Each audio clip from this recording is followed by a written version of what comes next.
पूरे विश्व तौर में नाइजीरिया जो अफ्रीका का एक देश है, ऐसा कहते हैं कि वो विश्व का सबसे भ्रष्ट देश है। मेरी एक रॉ के बड़े वरिष्ठ अधिकारी से बात हो रही थी जिन्होंने यूक्रेन में सर्व किया है, और उन्होंने मुझे एक किस्सा सुनाया और एक बात बोली। उन्होंने कहा कि यूक्रेन में इतनी भ्रष्टाचारी है कि यदि नाइजीरिया का कोई युवराज या कोई नेता अगर यूक्रेन आ जाए तो वो शर्मिंदा महसूस करेगा। आप इस चीज़ से अंदाज़ा लगा सकते हैं कि यूक्रेन और यूक्रेन के अंदर जो चीज़ें पिछले कई सालों से चल रही हैं और जो आगे भी चलेंगी, वो चीज़ें वो नहीं है जो मीडिया आपको दिखाता है। आज के इस वीडियो में यूक्रेन की जो सच्चाई है, जो विश्व की इंटेलिजेंस एजेंसीज जानती हैं, उसके बारे में मैं आपके साथ चर्चा करूंगा। 2006 में यूक्रेन में एक रूलर हुआ करता था, उसका नाम था Viktor Yanukovych. Viktor Yanukovych Russia के राष्ट्रपति पुतिन का खासम खास व्यक्ति था।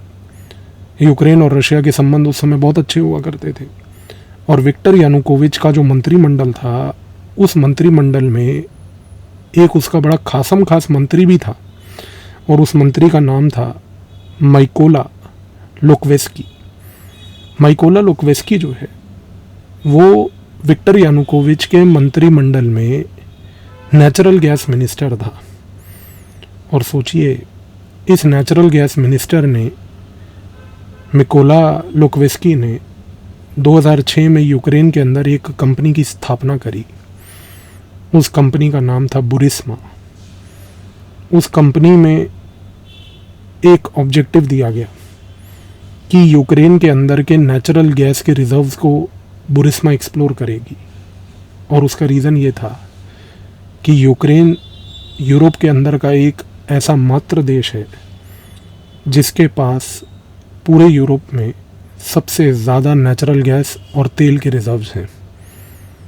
आप समझने की कोशिश कीजिए, यूक्रेन का जो खेल है वो और कोई नहीं, वो खेल है तेल का और गैस का। रशिया उसी तेल को कंट्रोल करना चाहती है, गैस को कंट्रोल करना चाहती है, ताकि यूरोपियन देशों में दबदबा उसका रहे और वो मेन सप्लायर रहे। और अमेरिका चाहता है कि यूक्रेन की गैस और यूक्रेन के जो ऑयल रिजर्व्स हैं उसके ऊपर दबदबा उसका बना रहे। तो यूक्रेन की लड़ाई ऑयल और गैस की लड़ाई है, और इस लड़ाई में बुरिस्मा नाम की ये कंपनी का सबसे महत्वपूर्ण रोल है। खैर, मिकोला लुकवेस्की ने कंपनी बनाई। कंपनी बनाने के बाद उसने उसी कंपनी को एक लाइसेंस दिया कि साखालिंस्का नाम की एक नेचुरल गैस रिजर्व है। साखालिंस्का नाम की जो नेचुरल गैस रिजर्व है वो यूक्रेन की सबसे बड़ी नेचुरल गैस रिजर्व है, जिसको बुरिस्मा एक्सप्लोर करेगी। उसने एक्सप्लोर करना शुरू किया, और इसी प्रोसेस में मिकोला लुकवेस्की ने बहुत पैसे बनाए। मिकोला लुकवेस्की कोई आम आदमी नहीं था, कोई नॉर्मल व्यक्ति नहीं था। उसके शौक भी बड़े गजब थे। फरारी से लेके इंपोर्टेड गाड़ियाँ, महंगी कंपनियों की घड़ियाँ, और तो और लोकी नाम की एक उसकी खुद की कंपनी भी थी। और ये एक यूक्रेन का बहुत बड़ा फैशन ब्रांड है। और ये जो कंपनी है, ये फैशन के नाम पे सांप की और मगरमच्छ की चमड़ी के प्रोडक्ट्स बनाती है। और आज की डेट में सांप और मगरमच्छ की चमड़ी में व्यापार करना इलीगल है, लेकिन इस कंपनी के पास सारे प्रोडक्ट्स सांप और मगरमच्छ की चमड़ी के हैं, जिसका दाम अंतर्राष्ट्रीय मार्केटों में बहुत हाई है। पर्स, बेल्ट से लेके जूते तक बनाना, जिसके बड़े बड़े हाई प्रोफाइल क्लाइंट्स जो इसके खरीदार हैं, वो आज भी इन चीज़ों को अपनाते हैं। लेकिन दिक्कत क्या थी? 2006 में विक्टर यानुकोविच, मिकोला लुकवेस्की, सब कुछ बढ़िया चल रहा था। दिक्कत आई 2012 में। 2012 में ये हुआ कि विक्टर यानुकोविच जो था, उसने ये निर्णय लिया कि मिकोला लुकवेस्की को नेचुरल गैस मिनिस्टरशिप से हटाया जाएगा। लेकिन उसके बाद उसका डिमोशन नहीं, प्रमोशन हुआ। नेचुरल गैस का मंत्रालय छीनने के बाद विक्टर यानुकोविच ने मिकोला लुकवेस्की को national security and defence council जो यूक्रेन की थी उसका पार्ट बना दिया। और national security and defence council बड़ी महत्वपूर्ण थी, क्योंकि वहाँ पर बैठ के मिकोला लुकवेस्की के लिए एक्सेस तेल के व्यापार में और नेचुरल गैस के व्यापार में और ज़्यादा हो गया। लेकिन एक चीज़ थी, विक्टर यानुकोविच ने रशिया के पुतिन के लीडरशिप से गाइडेंस लेते हुए ये जो कंपनी थी बुरिस्मा, उसका ओनरशिप को भी 2012 में ट्रांसफ़र कर दिया। तो नेचुरल गैस मंत्रालय से उसको हटाया और साथ में बुरिस्मा की जो कंट्रोल थी उसने ट्रांसफ़र कर दी एक कंपनी को जिसका नाम था ब्रोकिटी इन्वेस्टमेंट। ब्रोकिटी इन्वेस्टमेंट नाम की ये जो कंपनी थी ये ऑपरेट करती थी साइप्रस से। साइप्रस एक ऐसा देश है यूरोप का जो रशिया की इंटेलिजेंस एजेंसीज़ का एक फ्रंट ऑर्गेनाइजेशन देश है, जहाँ से रशिया के सारे कोवर्ट ऑपरेशंस प्लान करके एग्जीक्यूट किए जाते हैं। साइप्रस में ब्रोकेसिटी नाम की ये जो कंपनी थी, ब्रोकिटी इन्वेस्टमेंट, इस ब्रोकिटी इन्वेस्टमेंट का जो लीडर था जिसके पास बुरिस्मा कंपनी का कंट्रोल गया, उसका नाम था आइहोर कोलोमिस्की। कोलोमिस्की जो था एक व्यापारी था और व्यापारी के साथ साथ यूक्रेन का एक बहुत बड़ा माफिया भी था। इतना बड़ा माफिया कि उस माफिया ने यूक्रेन में अपना एक बैंक बना रखा था जिसका नाम था प्रिवात बैंक। कोलोमिस्की का जो प्रिवात बैंक था, आप सोचिए वो इतना महत्वपूर्ण था कि यूक्रेन के सरकारी कर्मचारियों की पेंशन से लेकर तनख्वाहें जितनी होती थीं विक्टर यानुकोविच के दौरान, वो सारी कोलोमिस्की की इसी पर्टिकुलर बैंक प्रिवात बैंक से ही जाती थी। रॉ की नज़र इन सभी चीज़ों पे थी।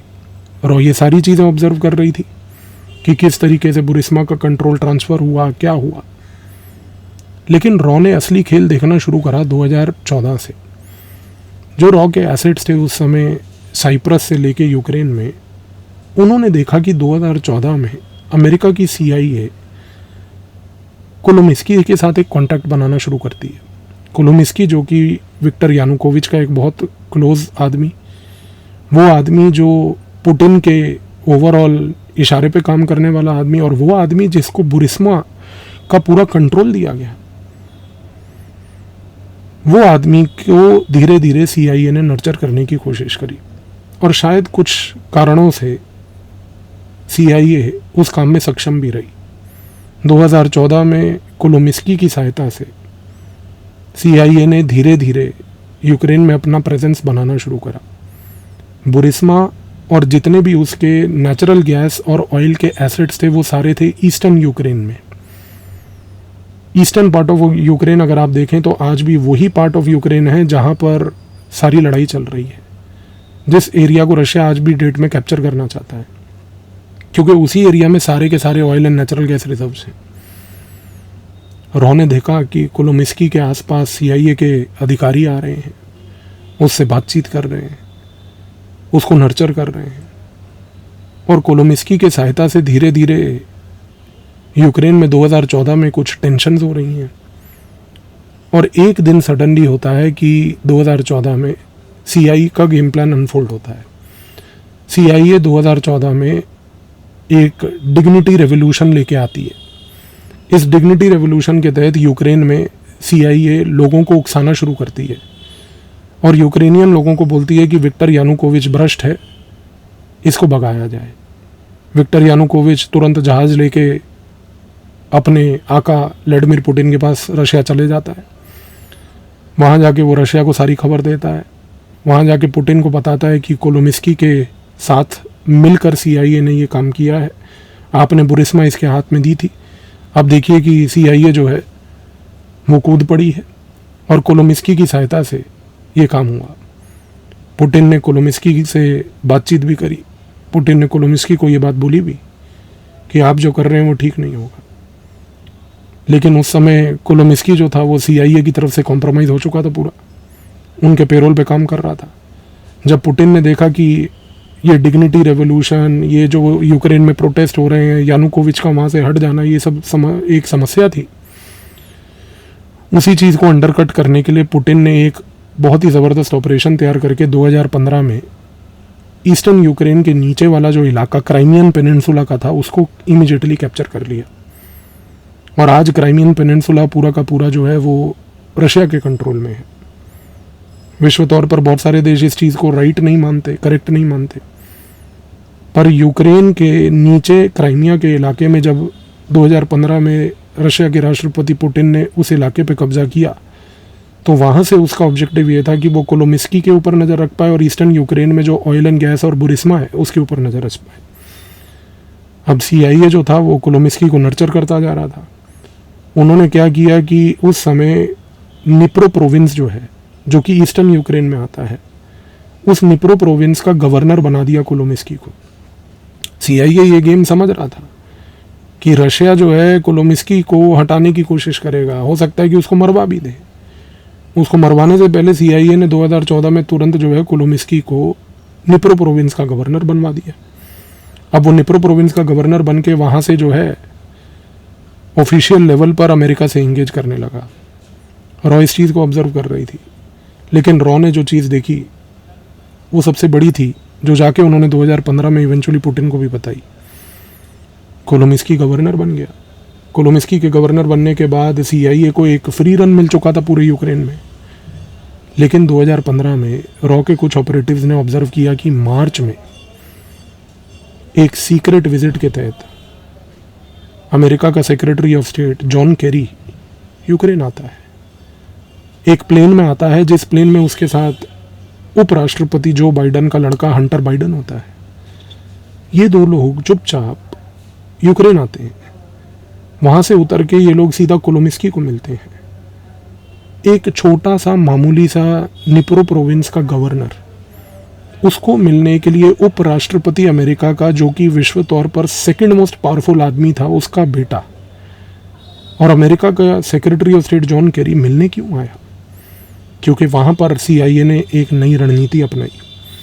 उस रणनीति के तहत ये था कि इस विजिट में हंटर बाइडन ने और जॉन केरी ने यूक्रेन में कोलोमिस्की को ये बात बोली कि देखिए ऐसा है, बुरिस्मा का कंट्रोल आपके पास है, हमें बुरिस्मा में स्टेक चाहिए। और यही हुआ।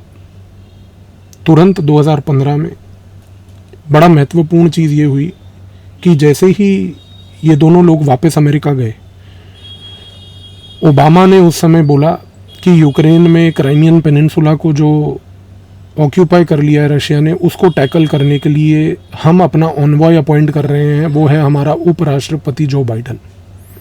खेल समझिए, बाइडन का लड़का पहले यूक्रेन आता है, यूक्रेन आके कोलोमिस्की से मिलता है जो कि बुरिस्मा का लीडर है, उसको बोलता है कि मुझे बुरिस्मा में स्टेक चाहिए। इस मीटिंग के बाद जब वो वापस जाता है तो ओबामा एक अनाउंसमेंट करता है पूरे अमेरिका की पब्लिक के सामने कि भैया हम जो है उपराष्ट्रपति जो बाइडन को पॉइंट कांटेक्ट पर्सन बना रहे हैं यूक्रेन के लिए। वो देखेगा यूक्रेन में मसला क्या है और उसको सॉल्व करेगा। और जैसे ही जो बाइडन को अपॉइंट किया जाता है point of person for Ukraine, उसी समय हंटर बाइडन बुरिस्मा के बोर्ड का एक नया मेंबर अपॉइंट होता है। यानी कि वो खेल जो अमेरिका चाहता था कि ऑयल एंड गैस का कंट्रोल हमारे पास हो, उपराष्ट्रपति के लड़के हंटर बाइडन के थ्रू उन्होंने करने की कोशिश करी। और जैसे ही ये हुआ, हंटर बाइडन बोर्ड मेंबर बना बुरिस्मा का, उसके साथ साथ सबसे बड़ी चीज़ ये हुई कि वो कोलोमिस्की के साथ जुड़ के काम करने लगा। इसके बाद 2015 अप्रैल में जो बाइडन ऑफिशियली जो है यूक्रेन जाता है, एक ऑफिशियल US की विजिट के लिए जाता है, और उस विजिट में जाकर अनाउंस करता है कि US agency for international development जो है, जिसको USAID के नाम से जाना जाता है, USAID यूक्रेन के नेचुरल गैस रिजर्व्स को डेवलप करने के लिए यूक्रेन को एड देगी। आप सोचिए, अपने लड़के को उस कंपनी का बोर्ड मेंबर बनाने के बाद अमेरिका की सरकार ऑफिशियली जाकर ये अनाउंस करती है कि USAID जो कि CIA का एक फ्रंट ऑर्गेनाइजेशन है, वो बेसिकली यूक्रेन में नेचुरल गैस रिजर्व्स को डेवलप करने के लिए आएगा। और USAID को जो पैसा मिलेगा वो US के टैक्स पेयर्स का पैसा मिलेगा। इसके बाद जैसे ही ये अनाउंसमेंट होती है, USAID international monetary fund IMF के साथ मिलकर पैसा लगाना यूक्रेन में चालू करती है। हंटर बाइडन जो है कोलोमिस्की के साथ मिलकर बुरिस्मा के नेचुरल गैस रिजर्व्स को एक्सप्लोर करना शुरू करते हैं। और इसके बाद इस पूरे प्रोसेस को कवर अप करने के लिए ओबामा पूरे 2015 में हर अलग अलग जगहों पर जाके स्टेटमेंट देता है, और स्टेटमेंट की पेक्यूलियरिटी देखिए, स्टेटमेंट देखिए क्या देता है कि यूक्रेन की एनर्जी इंडिपेंडेंस बढ़ानी होगी,